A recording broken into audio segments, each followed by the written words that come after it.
여러분들 인사하고 시작하도록 하겠습니다. 여러분 반갑습니다. 안녕하세요. 네, 반갑습니다.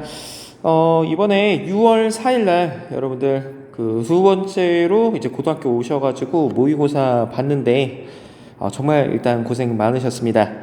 어, 말 그대로 이제 모의고사니까 여러분들 너무 성적이 좋지 않다라고 해서 너무 안타까워하거나 속상하거나 그러시지 않으셨으면 좋겠네요. 말 그대로 연습이고 이제 두 번 받고 앞으로도 정말 많이 모의고사가 남아 있거든요.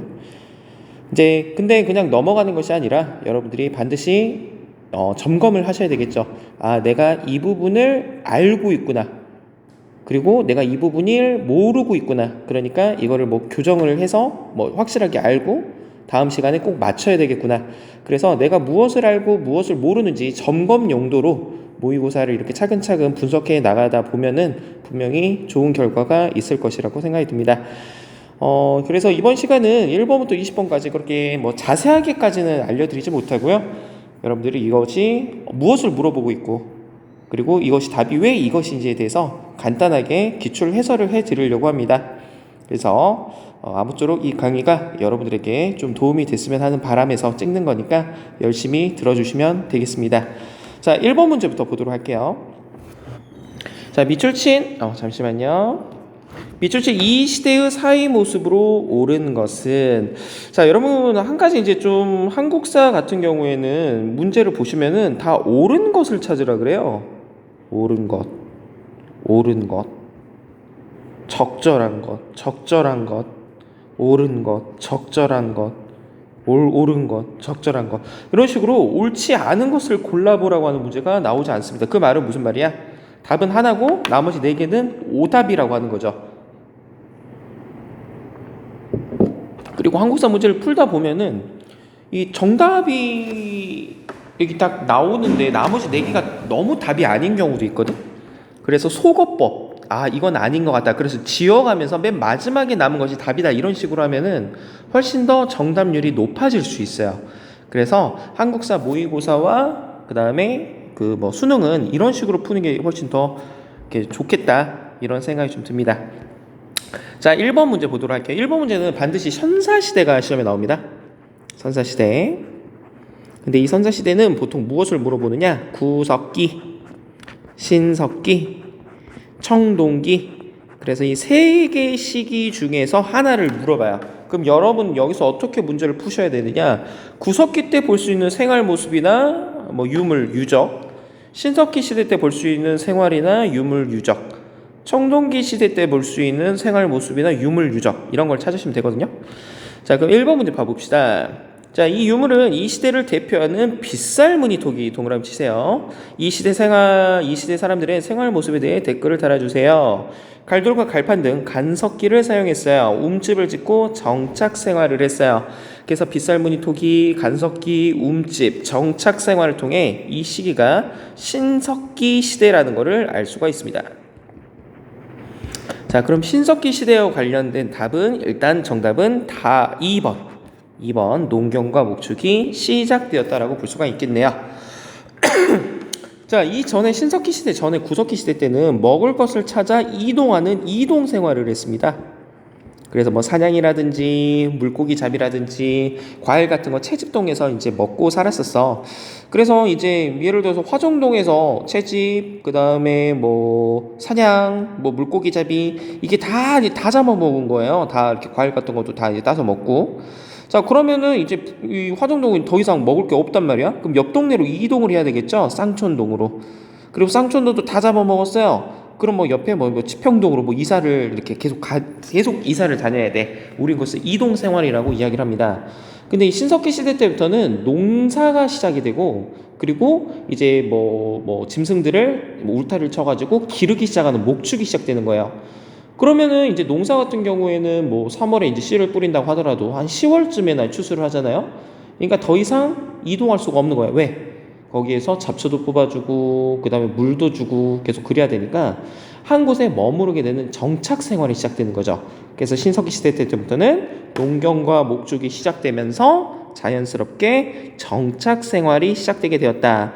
그리고 이 전에 구석기 시대 때는 말 그대로 시간만 때우는 바이근을 바이근이라든지 막집이라든지 동굴에서 살았다면은 이제는 오래 살아야 될 거 아니에요, 그 지역에서. 그래서 이 전보다 주거 형태가 좀 더 발전하게 되는 움집에서 살게 되었다. 그래서 이렇게 2번이라고 찾으시면 되겠습니다. 자, 팔관회가 개최되었다. 고려와 이제 관련된 설명이고요. 비파형 동검의 동을 동그라미 치시고, 이 시건은 청동기. 자, 철제동기구는 당연히 철기겠죠. 철기.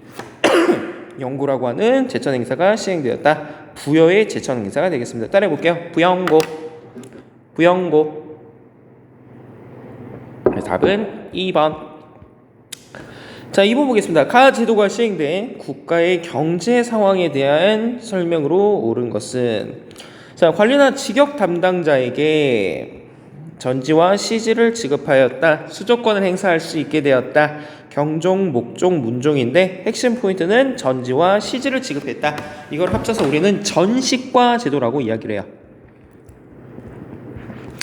자, 전지 같은 경우에는 땅은 땅인데 무슨 땅이냐면 쌀을 거둘 수 있는, 그러니까 세금으로 쌀을 거둘 수 있는. 시지는 땔감을, 뗄나무, 뗄감을. 근데 쌀 뗄감 외우지 마시고요. 전지와 시지 그냥 두드러 외워요. 전시과는 고려와 관련된 토지 제도라고 볼 수가 있습니다. 무슨 말이냐? 제가 지금 광덕고에서 이제 근무를 하고 있잖아요. 그러면은 조지현 선생님 광덕고에서 애들 가르치시느라 정말 고생이 많으십니다. 선생님이 일을 한 대가로 월급을 드려야 되겠는데 월급을 드리긴 좀 어려우니까 화정동이라고 하는 땅을 드릴게요. 그때 이 화정동에 대한 소유권을 주는 것이 아니라 화정동에 대한 수조권을 주는 겁니다. 수조권은 무슨 말이냐? 세금을 거둘 수 있는 권리, 조세를 거둘 숫자, 세금을 거둘 수 있는 권리야. 화정동에 A라고 하는 사람도 살고 있고 B라고 하는 사람도 살고 있고 C라는 사람도 살고 있고 D라고 하는 사람도 살고 있다고 칩시다. 이 A, B, C, D는 국가에다 세금을 내야 되죠. 그런데 조재현 선생님이 일을 한 대가로 화정동을 줬다 그랬잖아. 근데 소유권이 아니라 수조권이라고. 즉 화정동에 살고 있는 A, B, C, D는 이전까지는 국가에다 세금을 냈는데 이제는 조재현 선생님한테 수조권이 넘어갔기 때문에 조재현 선생님이 이제 A, B, C, D에게 세금을 거둔다. 다시 말해서 A, B, C, D는 국가에다 세금을 내는 것이 아니라 이제 조재현 선생님한테 세금을 내야 된다. 조재현 선생님은 왜 이 A, B, C, D에게 세금을 거둔다? 월급의 개념으로. 왜? 일을 한 대가로. 일을 한 대가, 직역에 대한 대가로 받게 되는 거예요. 오케이. 자, 그래서 여러분들이 이거를 좀 알아두셔야 되는데, 자, 통일신라, 신라 같은 경우에는 이 월급에 대한 개념으로 노급 또는 관료전을 받았고요. 고려 때는 전시과, 그리고 고려 말에서부터 조선 때까지는 과전법이었다. 이렇게 찾으시면 되겠습니다. 자, 그러면 이 가제도 전시과라는 거 찾았고, 그러면은 고려에 대한 설명으로 옳은 것을 찾아라. 자, 고려와 관련된 것은 4번이 되겠네요. 4번. 권문세족이 불법적으로 농장을 확대했다. 이 권문세족은 언제 때의 사람들인가요? 원나라 간섭기 때의 사람들이라고 할 수가 있지? 진대법이 시행되었다. 고구려입니다. 고구려. 그래서 봄에 꺼졌다가 가을에 돌려받는 춘대 추납 제도라고 이야기를 할 수가 있어요. 봄 춘자에 대여할 대, 가을 추, 납부할 납자. 그래서 어려운 백성들을 위해서 국가가 임시로 빌려줬다가 나중에 갚게끔 하는 거. 상평통보는 여러분들 조선 후기예요. 엽전이라고 불리죠. 엽전. 담배를 비롯한 상품 작물이 재배되었다. 조선 후기입니다. 한과 주변국 사이에서 중개 무역을 하였다. 고조선과 관련된 설명이 되겠습니다. 자, 3번 볼게요. 가 국가에 대한 설명으로 옳은 것은, 자, 땡땡의 고구려 계승의식, 대조영. 자, 이거 두 가지를 통해서 이거 같은 경우는 여러분들 발해라고 할 수가 있겠네요. 발해. 자, 발해는 나오는 것들이 좀 정해져 있거든. 좀 한번 정리 좀 해볼까? 발해는 누가 건국하냐면 대조영이라고 하는 사람이 건국을 해요. 자, 그리고 이 발해는 고구려를 계승했습니다. 고구려가 멸망한 다음에 고구려를 뒤이은다라는 개념으로 이제 고구려를 계승했다라고 해서 건국된 나라고요. 그리고 이 발해라고 하는 나라는 여러분들 그 당시 중국 당나라에서 바다 동역동, 바다해, 바다 동쪽에 성스러운 국가다. 그래서 해동성국이라고 하는 별명을 가지고 있습니다. 그리고 이 발해라고 하는 나라는 이 전국을 효과적으로 통치하기 위해서 전국을 5경, 15부, 62주라고 하는 지방행정제도로 정비를 해요. 선생님, 5경, 15부, 62주가 뭔가요? 우리 지금 대한민국 봐봅시다. 대한민국은 여러분들 서울특별시가 있고 6개의 광역시가 있죠. 6개 광역시 그러면 위에서부터 인천, 대전, 광주, 울산, 부산, 대구 이렇게 6개의 광역시. 그 다음에 또 각자 도가 있죠. 뭐 전라남도, 전라북도, 경상북도, 경상남도. 그리고 또 여러분들 전라남도 안에서도 여러분들 무슨 시, 순천시, 해남군이죠. 거기는 순천시, 나주시 이런 식으로 해놓잖아. 그 다음에 그 밑에 군, 그 밑에 구, 그 다음에 그 밑에 동 이런 식으로 나누는 것을 지방행정제도라고 이야기를 하는데, 이 발해는 전국을 5경 15부 62주라고 하는 지방행정제도로 정비를 하게 됩니다. 자, 그리고 이 발해는 누구에 의해서 멸망하게 되냐면 거란에 의해 멸망하게 되었다. 그래서 이 5가지를 좀 기억해 두시면 되겠습니다. 자, 그래서 이제 정답은 어렵지 않게 찾을 수가 있죠. 2번 해동성국으로 불렸다. 그런데 이게 작년인가 여러분들 선배들한테 뭐가 시험에 나왔냐면은 이 나라는 주자감이라고 하는 유학교육기관을 운영하였다. 이것까지 추가로 알아두시면 되겠습니다.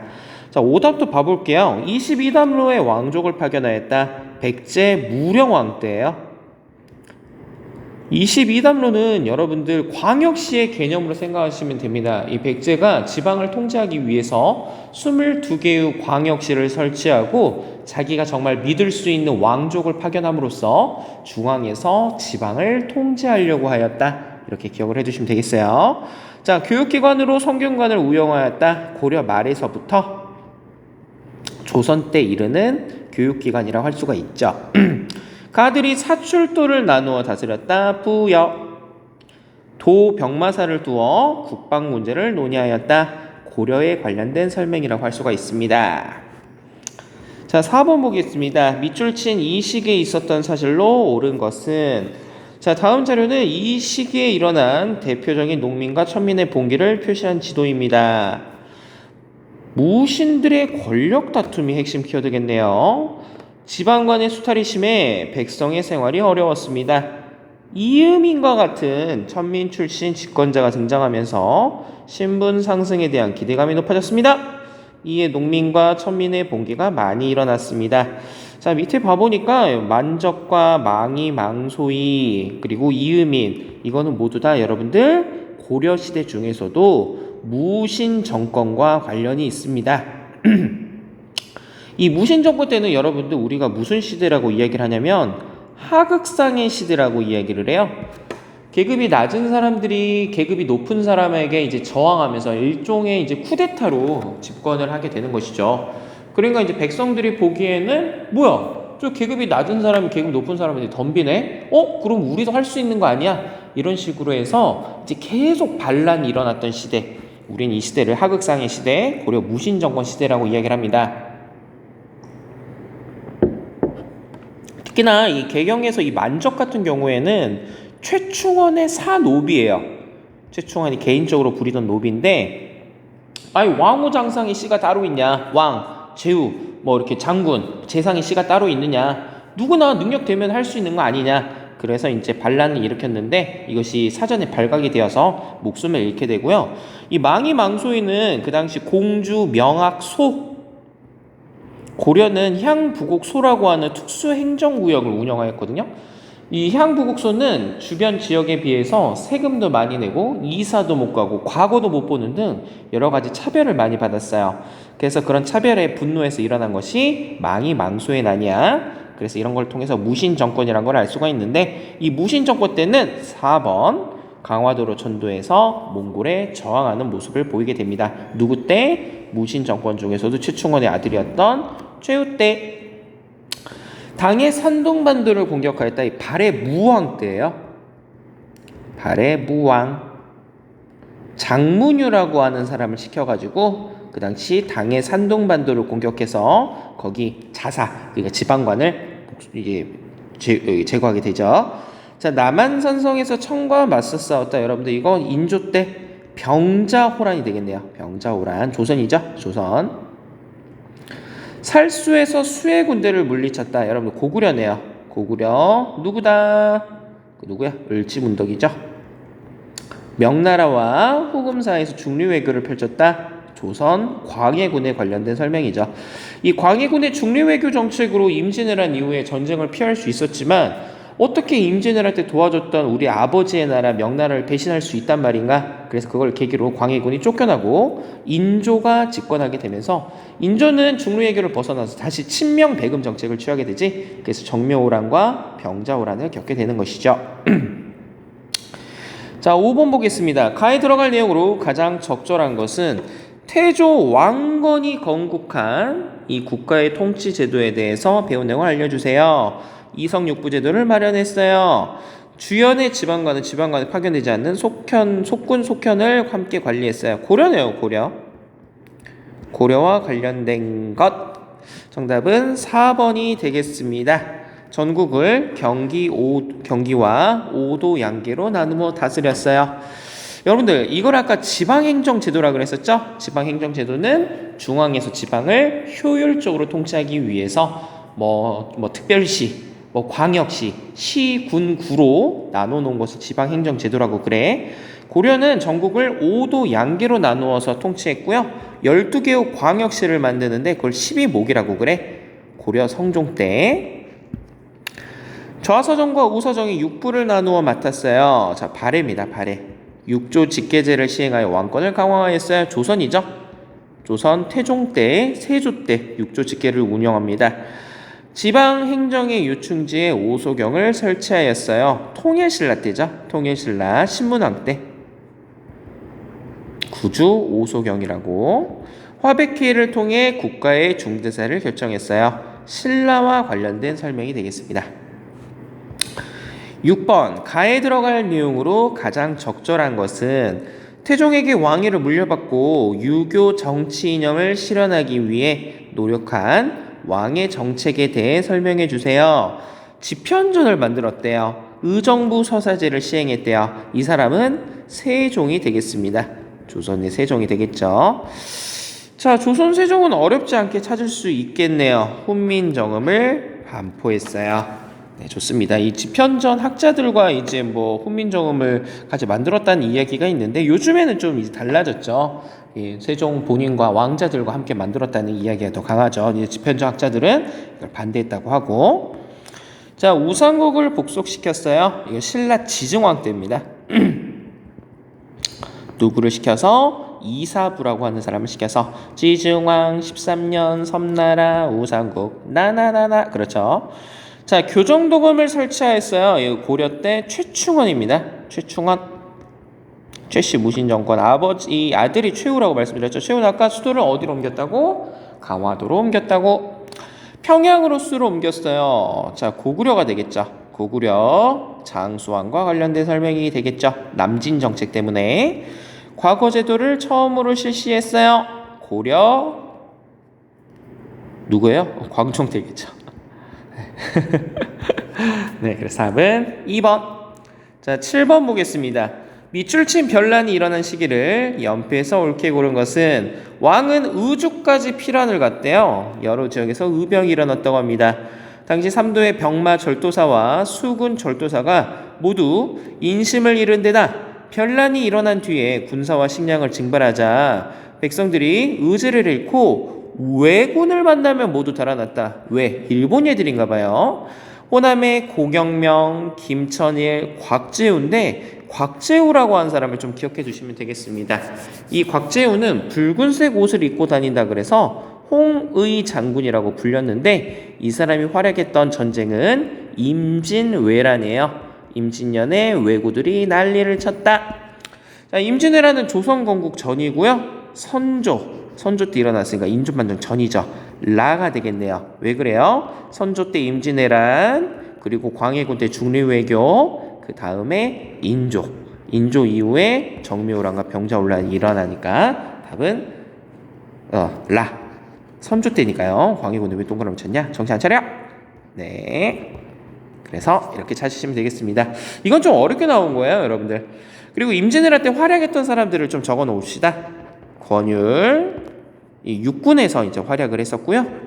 수군에서는 여러분 너무나 잘 알고 있는 이순신. 그리고 정식 병력은 아닌데 그 자신의 마을을 지키기 위해서 일어난 사람들 의병이라고 그래요. 유명한 사람 곽재우.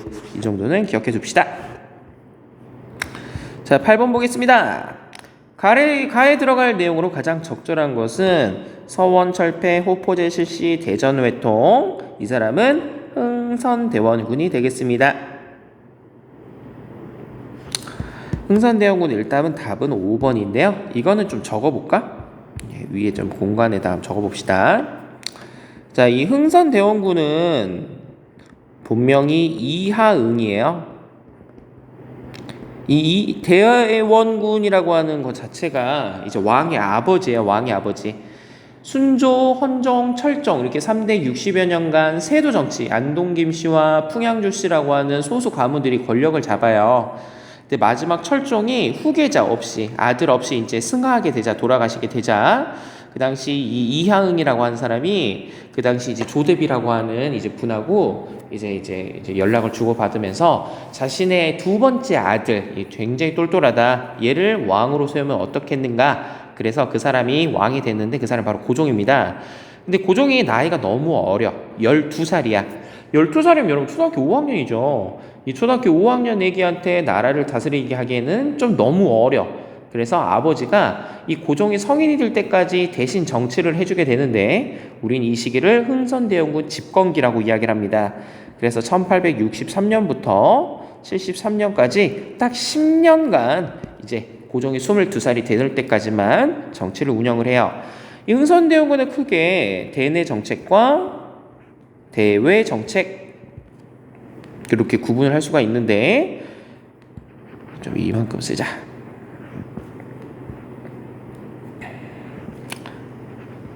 자, 이 대내 정책은 다시 한번 왕권 강화, 민생 안정 정책으로 나눌 수가 있고요. 대외 정책은 통상 수교 거부 정책으로 나눌 수가 있습니다. 자, 왜 왕권 강화를 한다고? 그 당시 세도 정치로 왕권이 약해졌으니까. 그래서 이 사람은 그 당시 권력을 잡고 있었던 안동김 씨를 다 쫓아내야죠. 안동김 씨들을 제거하고요. 그들이 장악하고 있었던 비변사라고 하는 곳을 폐지하게 됩니다.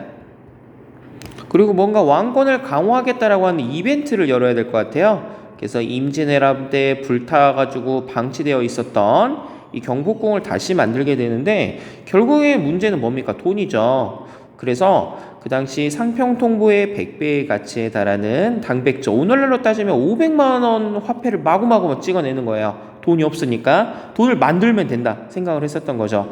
그런데 이제 처음에야 돈이 생기는 것 같겠지만 이제 화폐가 너무 시중에 많이 풀려 있다. 세상에 많다라고 하는 것은 희소성이 떨어지는 거예요. 당연히 화폐 가치가 떨어지고 상대적으로 물가는 올라갈 수밖에 없겠죠.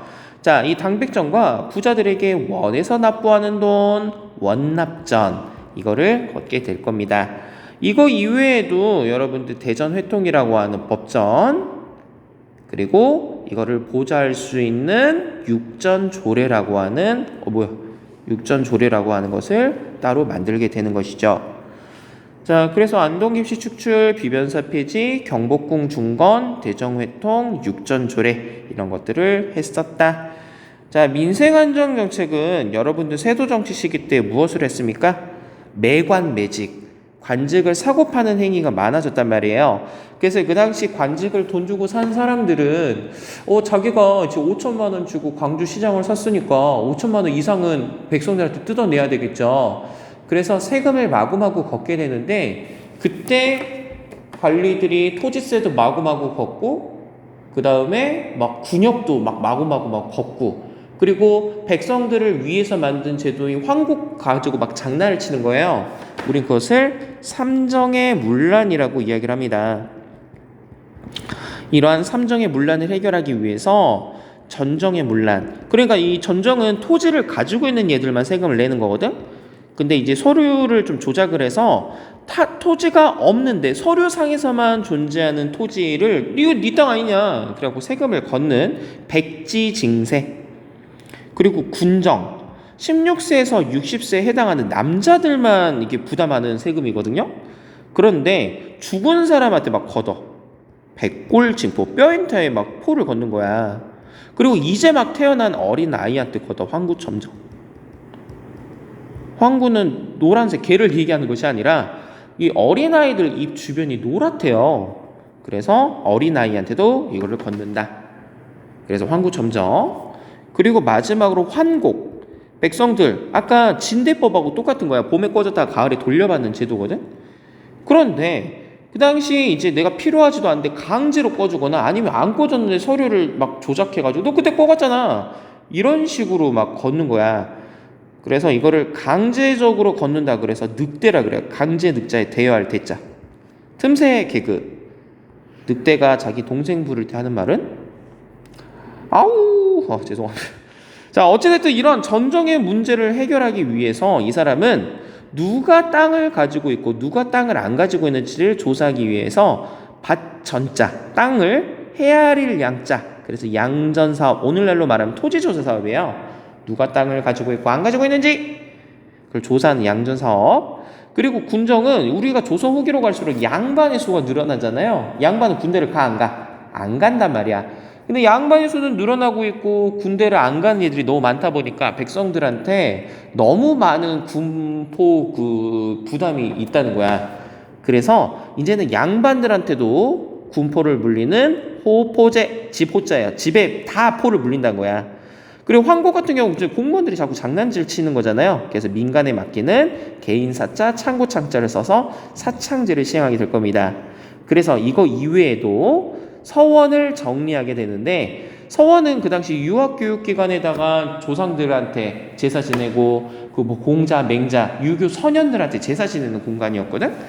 근데 처음에 교육과 제사 기능을 잘 수행했었던 이 서원이 나중에 가면 백성들을 수탈하는 기구로 바뀌어요.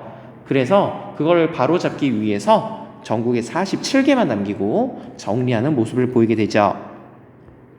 자, 이것만 봤었을 때 당연히 답은 5번을 찾을 수가 있겠죠. 자, 12목은 아까 봤었죠. 여러분 바로 옆에 고려 성종 때, 오늘날로 따지면 광역시의 개념이라고 보면 된다. 화랑도를 개편했다. 신라의 진흥왕이에요. 국자감을 설립하였다. 고려의 성종이 되겠습니다. 장용령, 장원영 아닙니다. 조선의 여러분 정조.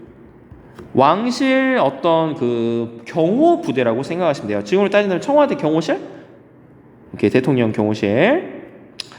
자, 9번 가왕에 대한 설명으로 옳은 것은 기철 등 친원 세력을 숙청했어요. 원의 간섭으로 격화되어 있었던 왕실의 호칭과 관제를 복구했어요. 고려의 공민왕이 되겠습니다. 자, 공민왕은 5번 전민병정도감을 운영했어요. 자, 이것도 한번 적어봅시다. 자, 공민왕의 개혁은 크게 1차와 2차로 구분을 할 수 있는데요.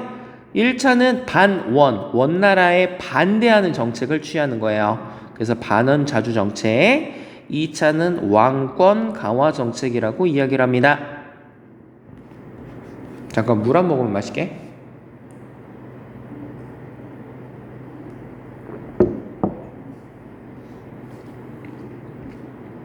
자, 그러면 이 사람이 원나라에 반대하기 위해서 어떤 정책을 취했는지 보자.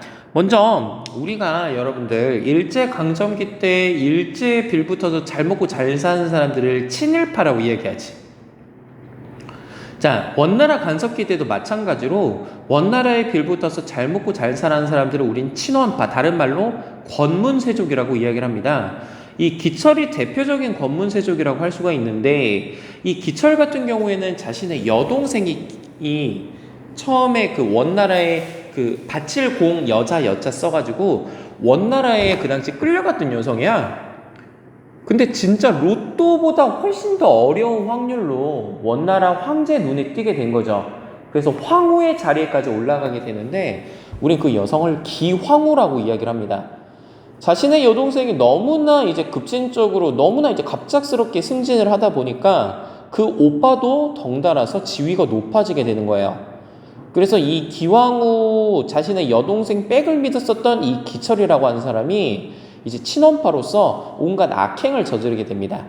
그러니까 그 당시 이제 공민왕이 그게 너무 이제 빡치는 거예요. 너무 이제 꼴보기 싫고. 그래서 이 기철을 제거하게 됩니다. 그래서 기철을 비롯한 여러 명의 친원파를 제거하였다. 자, 그 다음에 또 무엇을 폐지하냐면은 정동행성이라고 하는 것을 폐지하게 돼요. 정동행성은 그 당시 동쪽을 정벌하는 행성, 기구라는 뜻이거든. 그 당시 몽골은 세계 정복을 꿈꿨나 봐. 고려를 항복시켰잖아요. 그래서 우리가 원나라의 지배를 받게 되는 거잖아. 원나라 간섭기라고. 근데 우리 동쪽에 어떤 나라가 있어? 일본이 있지? 그래서 고려를 항복시켰었던 몽골은 그 다음에 일본을 원정하기 위해서 정동행성이라고 하는 기구를 만드는데 이 두 차례에 걸친 일본 원정은 실패로 끝나고 맙니다. 일본이 강해서가 아니라 그 당시 태풍이 불었어. 근데 이제 태풍이 두 번이나 불어가지고 두 번이나 걸친 그 원정이 실패로 끝났단 말이야. 근데 이 정동행성이 없어져야 되잖아. 왜 그러냐면 일본을 원정하기 위해서 만든 기구니까. 근데 이것이 없어지지 않고 계속 남아서 고려의 내정을 간섭해요. 뭐 감나라, 태추나라 그거 그렇게 하는 거 아닌데 이런 식으로. 그래서 공민왕은 이 내정 간섭 기구인 정동행성을 폐지하게 되는 것이죠. 자, 그 다음에 그 당시 원나라 간섭기 때 빼앗겼었던 쌍성 총관부라고 하는 지역을 무력으로 수복합니다. 빼앗긴 영토를 다시 확보했다는 거야. 그래서 이 쌍성 총관부를 쳐들어가 가지고 여기를 수복하는 모습을 보이고요. 그리고 원나라 간섭기 때는 너희들이 무슨 조종제, 그러니까 태조, 뭐 광종, 성종 이래서 조나 종으로 끝나는 묘호를 쓰느냐, 이거 황제 국가만 쓸 수 있다 그 말이야. 그래서 지금부터는 뭐 원나라한테 충성한다는 의미로 왕 앞에는 충이라고 하는 이름이 붙고 그리고 끝에는 왕으로 끝내라. 그래서 이 시기 때 왕들의 이름이 충선왕, 충렬왕, 뭐 충목왕, 충해왕 이런 식으로 끝나요. 그래서 앞으로는 왕으로 끝나고 앞에는 충자를 붙여라. 그거를 다시 우리 뭐 조종제로 바꾸는 거예요. 오케이? 그래서 그런 걸 관제를 복구시키는 모습을 보이게 됩니다. 그리고 그 당시 몽골의 풍습이 이 고려에서 유행했었거든요. 그래서 이 몽골의 풍습을 금지시키게 되는데 우리 이것을 몽골풍 금지라고 하더라. 자, 2차로 왕권 강화를 하는데 그 당시 신돈이라고 하는 사람을 시켜서 무엇을 설치하라고 하냐면은 전민 변정 도감을 설치하라고 해요. 전, 땅을 의미해. 아까 우리 전식과 과전법 할 때 그 전자예요. 민, 땅과 백성을 변화시키는 거. 어떻게? 바르게 변화시킨다. 선생님 어쨌길래 바르게 변화시켜요? 그 당시 이 권문세족들이 일반 백성들을 이렇게 납치해가지고 자기 집 노비로 삼거나 일반 백성들이 가지고 있던 토지를 빼앗습니다. 그래서 원 주인한테 땅을 돌려주고 억울하게 노비가 된 사람을 풀어주고. 선생님 근데 그게 왜 왕권 강화예요?